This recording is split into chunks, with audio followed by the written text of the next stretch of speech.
Hey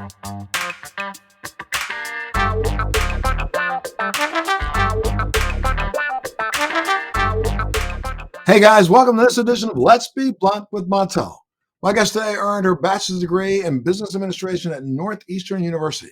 She became a passionate advocate for cannabis after a kneecap injury led to her discovery of the medical benefits of the plant. She went on to found a company to bring wholesale organic products to the market, while also co-founding the Massachusetts Hemp Coalition and serving on the board of directors for the Northeast Sustainable Hemp Association and Elevate Northeast. She was a recipient of the 2020 NECANN Community Award for Massachusetts, Cannabis Activist of the Year. Laura Beohner, welcome so much to Let's Be Blunt with Montel. Thank you so much for having me. I am so grateful to be here. I actually grew up watching your show a lot, so it's quite an honor. Well, thank you so much. Well, why don't you tell us a little bit about your background? Where'd you grow up? Where are you from? What were your goals when you were younger? Sure. So I grew up in North Andover, Massachusetts. I ended up going to boarding school for high school up here near Newburyport at the Governor's Academy. I was a very, very dedicated basketball and softball player. I played both sports all year round. I actually kind of overdid it, I'd say, because I had a lot of injuries when I was younger. And I actually dislocated my kneecap in my senior year, right towards the end of my basketball season. And that's something I have done many times since. But that actual kneecap injury is really what allowed me to fall in love with cannabis as like a medical plant from the beginning. Now, had you been a recreational kind of user for a little bit or no? No. Well, so in high school, I was such an athlete that I was like, I don't smoke cannabis. I was, captain of both sports. I was a pitcher. I felt like I was such a role model and I would never touch the plant. And then as soon as I graduated high school, my friend was like, you have to try cannabis or, weed or whatever we called it then. And she's like, this is the most amazing thing. It was my friend who's going to MIT and she was a softball player. And I was like, she's a genius. If she's telling me to try cannabis, I might as well try it. And the first time I actually got high was the first time I felt my knee kind of just like the pain disappear. And then also my anxiety leave my body for like the first time ever. So I was 18 years old and feeling like almost like this freedom that cannabis first showed me that I could feel by just like allowing myself to not feel that like awful anxiety. And that like I was a all A student. I held such standards for myself. And then when you graduate high school, you're like thrown into the world. And so cannabis was like that best friend that I found pretty much right before college that really changed kind of how I see the world, how I see myself. And I'm just so grateful for that plant. And I would say that I want to know from you, but clearly your cannabis use did not affect your grades. No, yeah, exactly. And I went to Northeastern. I graduated cum laude. I was a research and teaching assistant, and I consumed like in the morning. Like before my day started for college, I would use a little bit of cannabis. It would help my ADD, my anxiety. I was the most talkative in class. I was always answering questions, raising my hand, being inquisitive. I just found cannabis really unlocked my creative side, my critical thinking side, and just really allowed me to be a better student, which was an interesting. And help you to cope with your pain. Yes, exactly. Cope with my pain, which was, I dislocated my kneecap 5 times. So my goodness. In like each time, they're varying degrees of pain. My last time actually was the day I delivered my twin daughters 16 months ago, right before my C-section. I stood up and it dislocated. But yeah, so cannabis is the thing that allows me to manage pain. Even after like my C-section, and I'm kind of skipping ahead, but I didn't use any medications but cannabis because it is my pain medication. Absolutely. Is that what drove you to take a look at, cannabis as a job? Or, you did form a CBD company. Why did you decide to do that? Sure. So I think it was 2013. I went out to the High Times Cannabis Cup in Denver. And that was the year cannabis legalized in Denver. And I was out there for pretty much the first, like, it's legal, we can give it out. So it was just cannabis was everywhere. There were thousands of people at this High Times Cup. And I saw that this was going to be an industry. And I was like, these are my people. I love this plant. I can consume like larger amounts of cannabis, and it's not like something that gets me anxiety or anything like that. So I can be a macro user. So I was like, I feel like this plant is my calling. And then I just went through my whole Northeastern career writing every paper I could on cannabis, bringing it up in every kind of topic I could in class, just trying to really think about it like, this is going to be a career and I want to find my place in there. And then when I graduated Northeastern is when I found myself part of Women Grow in Boston, found an amazing network.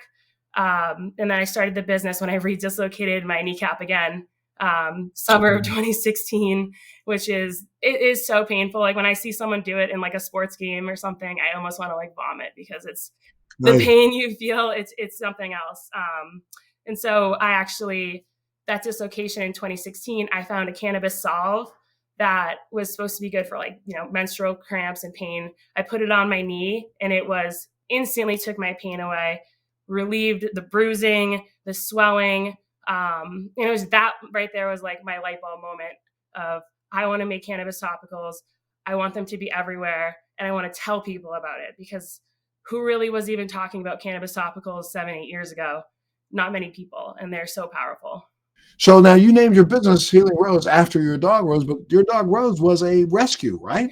Yeah, so we actually rescued her from Manchester dogfighting, kind of got her through the grapevines. And yeah, that was quite the experience. We got her, someone was just like, please take this dog. She's the sweetest dog. She's going to actually be a bait dog in dogfighting. She was just a little blunt.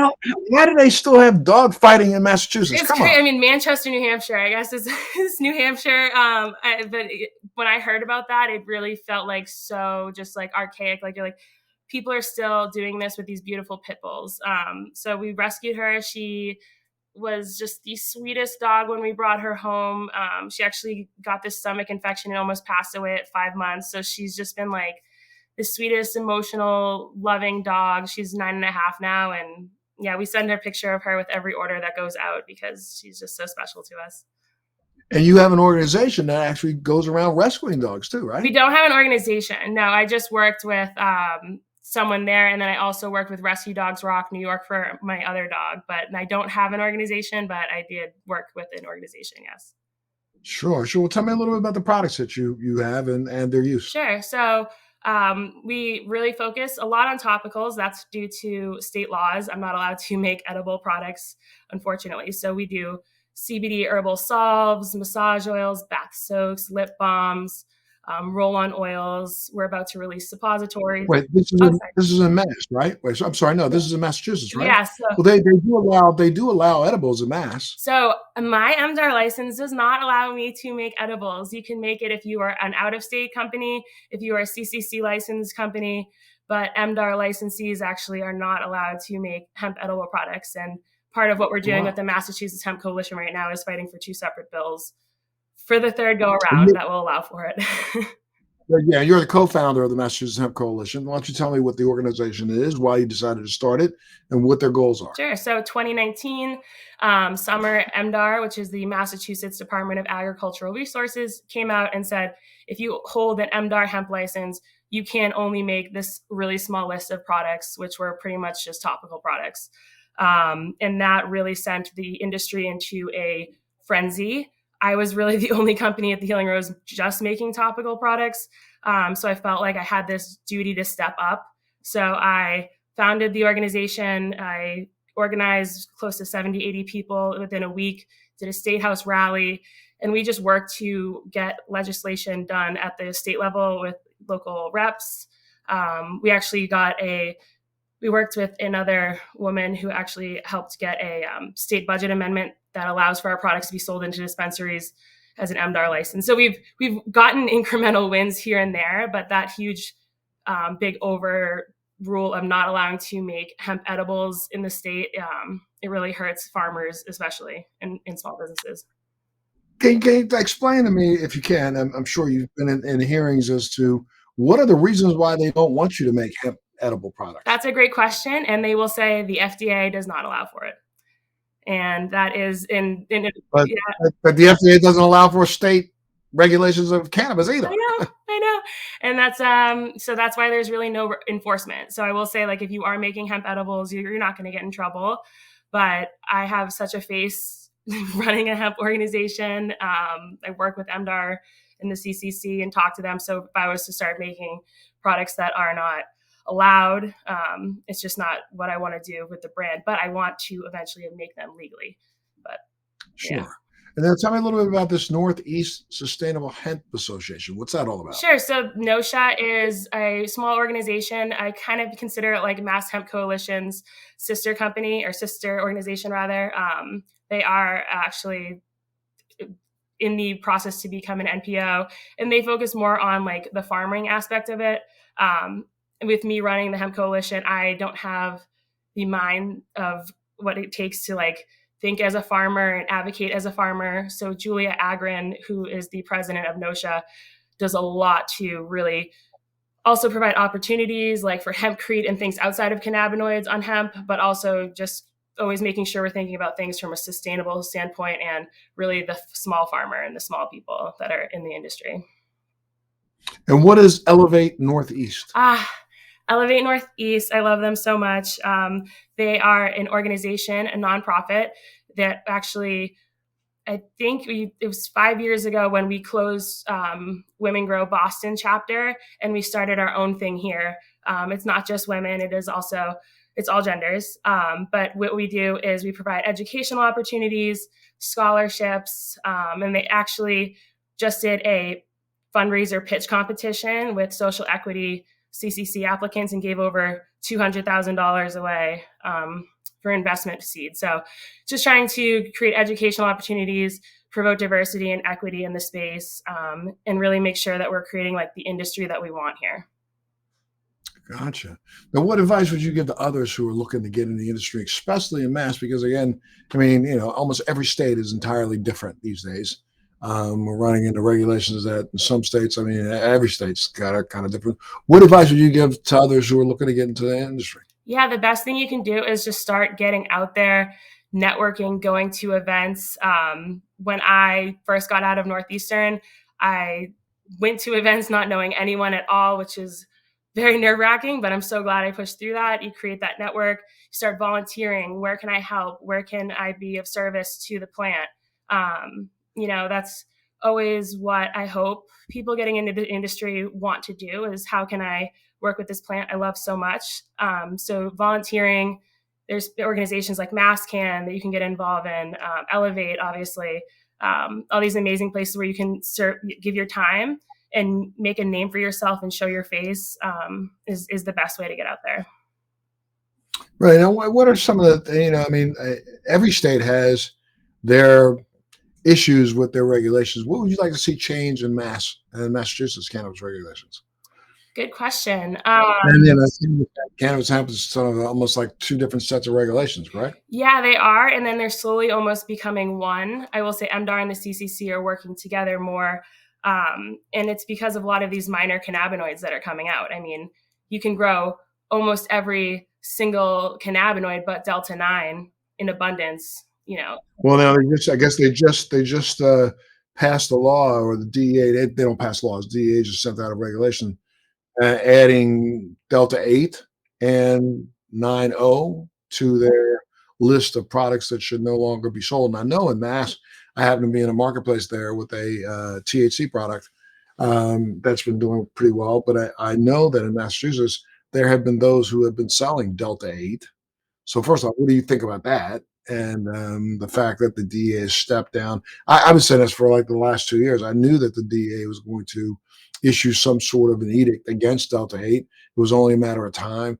Those who were messing around with it, I think, brought undue attention to the industry, trying to manufacture something that's not though Delta-8 is a naturally occurring substance in the plant, it is not naturally occurring at those levels. And the only way you can get the levels that we are seeing is by pushing it chemically, which then makes and creates a new molecule that maybe even our own endocannabinoid system doesn't even recognize. Yeah, I mean, we'll have a difficulty. Sorry, you said that literally perfectly. I've never tried messing with those synthetically derived cannabinoids. Personally, I would never try to give them to my customers. Our customers trust us so much to provide safe, quality, organic ingredients. We're certified organic here, so the quality of the ingredients matters so much. And when you start messing with the molecules, they actually had a little boy that passed away from having like way too many Delta 8 gummies because he overheated. And like that has never been known to happen with Delta 9. But when we start creating these different, molecules and start doing these type of things, unintended consequences happen. And then legislators love to come in. They'll just be like, where can I pass laws right here to be restrictive? And when those legislators do that, sometimes they do have, advocates working with them. So they pass the correct laws. And other times they do it just, trying to do that the best they can, and they can miss the mark. But I don't see any future, gas station sales once it all settles out of any cannabinoids that will get you high. I just can't see it. I mean, there's even Delta 9 gummies at gas stations. People are making 25 milligram Delta 9 brownies, since the weight of the brownie is below 0.3, and selling them at gas stations. And it's like, what do we think is going to happen here? The dispensaries have a 5 milligram limit, and there's 20 milligram stuff at 7-Eleven, like in Newburyport. It's absolutely insane, and it won't last. It just takes time for legislators to come in. You hope that they won't last, but I mean, it's really ridiculous. I think it's one of the things about this industry that we can be our worst enemies. I mean, they outlawed Delta 8. They're going to come up with something new. I bet they'll come up with Delta 7, Delta 12, something that's ridiculously synthetic, made from chemicals underneath your kitchen sink, and think that they are doing somebody a favor, but they really are not. Yep. You can even make Delta 9 THC with CBD using certain acids and synthetically manipulating in the lab, which is happening on the West Coast from what I'm hearing. Hemp is being brought in CBD isolate form, brought into the cannabis space. They're manipulating it in the lab, and they're putting it into THC gummies or edibles, and the cannabis farmers are getting left out. Hemp is so much cheaper to grow. And then we're like, what is the quality of that molecule? We're taking everything away from the plant except that they're isolating the Delta 9. And it's just not the plant I want to see. And it's so far from what, patients and people that really truly believe in the power of this plant want. And especially when, again, I go back to the fact that though we can manipulate the cannabinoids this way, we've not figured out how to manipulate our endocannabinoid system. And so therefore, what you're shoving into, I kind of liken it to, like a small pipette. If you try to shove too much into a pipette, it's not going to get there. And that's the same thing I think that we're doing with our endocannabinoid system. We're trying to shove things down that system that wasn't made for, created to receive. And so therefore, we have no idea how that's going to individually affect every individual out there that might consume. 100%. And it's, we all have that unique endocannabinoid system. And then just trying to Frankenstein all these cannabinoids, it's concerning. I'm completely with you. Good term. But again, but what would you like to see happen in Massachusetts to change some of the regulations that are going on up there right now? Sure. So I would love to see. Yeah, I would love to see it be easier to get into this space as a smaller cultivator or processor. There's certain things that really hold up and make it a very expensive process. I'm not going through the CCC process myself, but I do know that having to secure a location prior to applying and paying for rent and things like that can be really a hindrance for people. So trying to just create more opportunities for people, and then allowing for some kind of, so that we can have outdoor cultivation and farmers be more a part of the industry. I just think as time goes on and as it eventually does become a federally legal plant, growing. Well, let me ask you that question. When do you think that might happen? I mean, put your crystal ball on. Do you think that's going to happen anytime soon? Yeah, that's a great question. I would think it's going to be in the next 8 to 10 years, but I'm definitely not counting, not planning for it, just because there's so much unknown when it comes to that. I would love to see decriminalization at the federal level. And then there also is a question. I was meeting with the former CCC commissioner about whether or not can you restrict interstate commerce. So can New York and Massachusetts, why is that restricted if both states are legal? That could come to a head before it passes completely across the country. So you could say, hey, we're not allowed to, as a federal government, restrict interstate commerce between Massachusetts and like New York. But unfortunately, the states are restricting it themselves. It's not the Fed. No, The states are everybody has their own draconian laws Yeah. that really would be restrictive in crossing product from state lines. I mean, like just look what's going on in Mass. There are certain products that you can manufacture that you can't manufacture other places, and certain products that you can manufacture other places that you can't manufacture in Mass. So therefore, Mass could say, well, we're not going to let Connecticut bring some of their products in here. I mean, I'm getting ready to work in the state of Georgia, and Georgia has put a limit on the amount of or the level of THC that can be in anything, which is really ridiculous to me. But so you got Georgia with a restrictive amount of THC, and let's say Florida, for a little while they were not allowing any edibles of any type, and so it's just going to be, I think it's going to be a mess for at least 3-4 more years. And I think part of that's because the states are going to fight it more than the Fed will. The states will fight it because they want to be able to make sure that they capture their own tax revenue. Yeah, that's a really good point. Everyone's going to be scared their pie is going to go missing. Everyone's going to start freaking out and trying to keep it in the state. Or their pie is going to get a little smaller. Yeah, exactly. Everyone, especially you see it in the Massachusetts market right now. So many places are opening up. There's an overabundance now of supply. And so things are kind of getting shooken up in that sense. It's good for processors and things like that. But from what I hear, certain cultivators are saying they have a ton of flower where they're not able to move it where they were like a year ago or so. So this industry is changing rapidly. And like you said, every state has its own industry. And then you take into effect that there's cannabis and hemp state laws and state programs in every state, except obviously cannabis isn't in every state, but every state for the most part has some sort of hemp law or program. 39 states in the District of Columbia. It's hard to figure out how many just passed, but yeah, I think it's 39 states in the District of Columbia now. Yeah, exactly. I mean, what happens when we all pass it, or all the states pretty much for the most part pass it?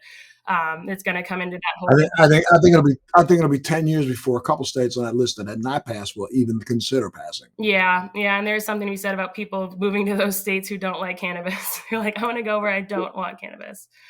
Right. I say bye. Yeah, no, sorry. It's okay. Go right ahead. Have a nice day. Just try CBD one day. Maybe it'll be a gateway into this amazing plant.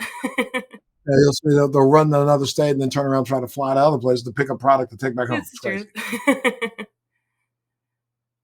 Absolutely. Well, do you think that the mindset in Mass? I mean, I've kind of seen all sides of Mass so far since I've been traveling in and out of the state quite a bit to promote products. That it doesn't seem like the industry is really trying to coalesce and come together. They're still trying. Everybody's trying to fight for their own little fiefdom. That's a really good observation in the cannabis space. I'd say it's very competitive. And like I said, with this changing of the market, I think it's becoming a little bit more competitive for the places that haven't established good brands, or maybe they just thought they'd build a dispensary and people would come, and they didn't really cultivate a really strong following locally in their community. It's interesting. I think with the hemp coalition, I was able to pull a lot of the hemp people together.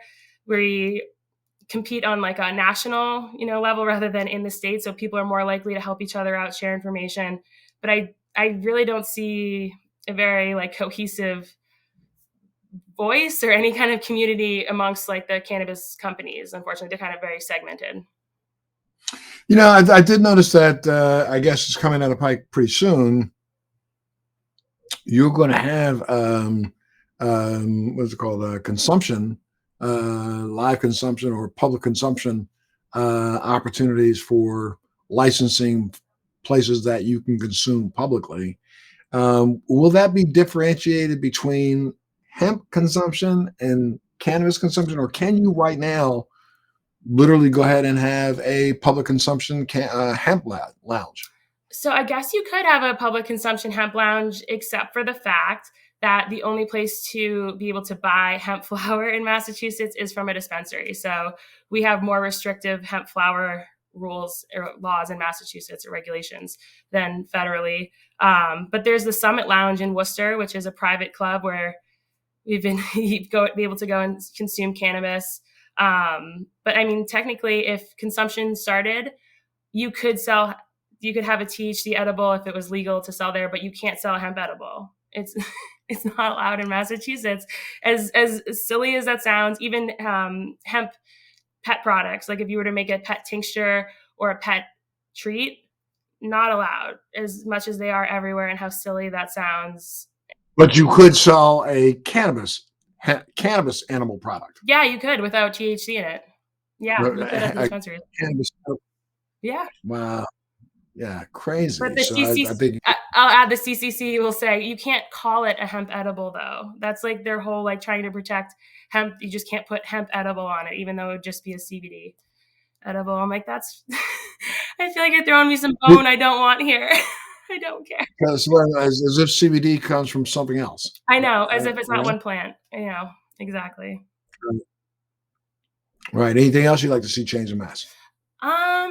No, besides consumption, that's a really great point. And I would say on the delivery side of things, I really feel like they are putting delivery operators and businesses at this huge disadvantage by having 2 drivers in the car and all these restrictive things that, from what I hear, if you do have the business plan. What 2 drivers in the car? Was this an airplane? Yeah, they're like, we need security. I mean, you're going to pay those drivers a good wage. You need, everything that comes with it just to drop me off my 8th. I just don't see how the margins are there to have a really profitable business.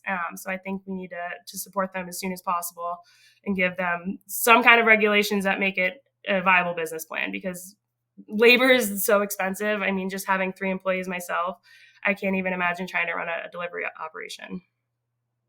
As a young lady in the business, I mean, and we do know that, what we've seen since day one is that this industry is very male centric and, in some ways does discriminate against women getting in. Are you seeing opportunities opening up for women now more so than you did when you first started? That's a really great question, because in 2016, 2017, I actually went out to Women Grow conference in Denver, and they were promoting that women in C-suite positions in cannabis right now are in about 30%.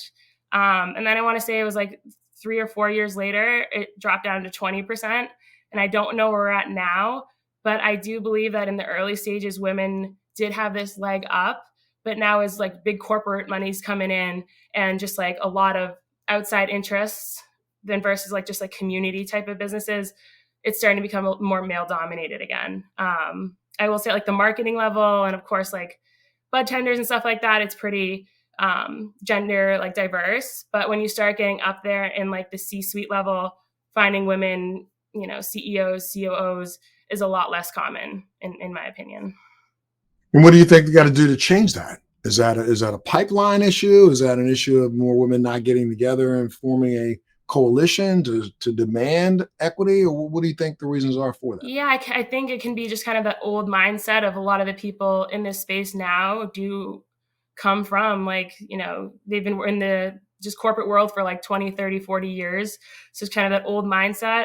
Yeah, I think it just the community being so male focused, I think people have this preconceived notion that men understand the plant more, they get it more. And yeah, I mean, I've been a cannabis consumer since 2009 and a patient for over 10 years. So I would always go to a lot of those underground cannabis events back before when I was in college, and people would literally be like, oh, who are you here with?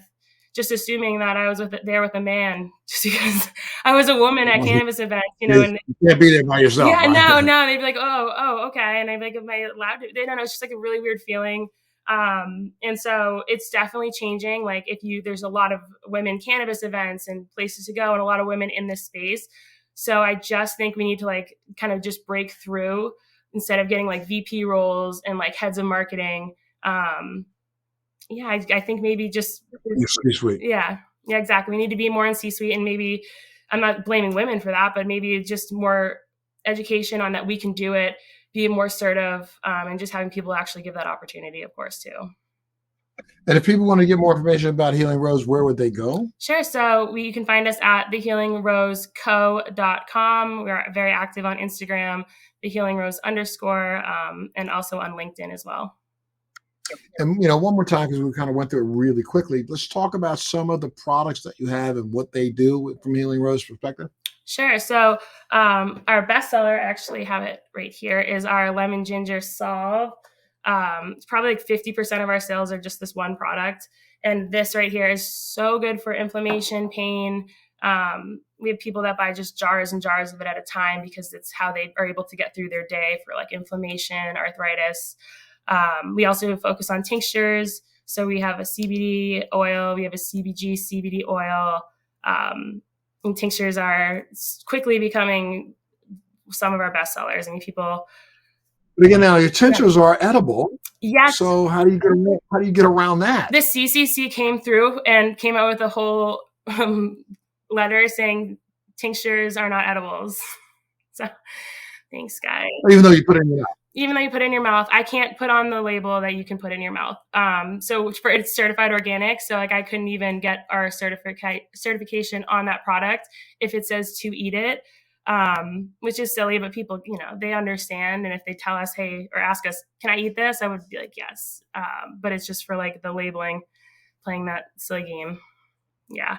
That's really ridiculous. Yes. Absolutely. So is there anything else you'd like to add? Yeah. So we also make bath soaks. And then soon we're coming out with suppositories. And I've been giving out suppositories for close to 4 years. I call myself the suppository fairy. I'm so passionate about the application of using them, like with the suppository for colitis, Crohn's, lower back pain, endometriosis. Not saying it cures that, but to help with managing it. I'm so excited to launch that. That's been a huge.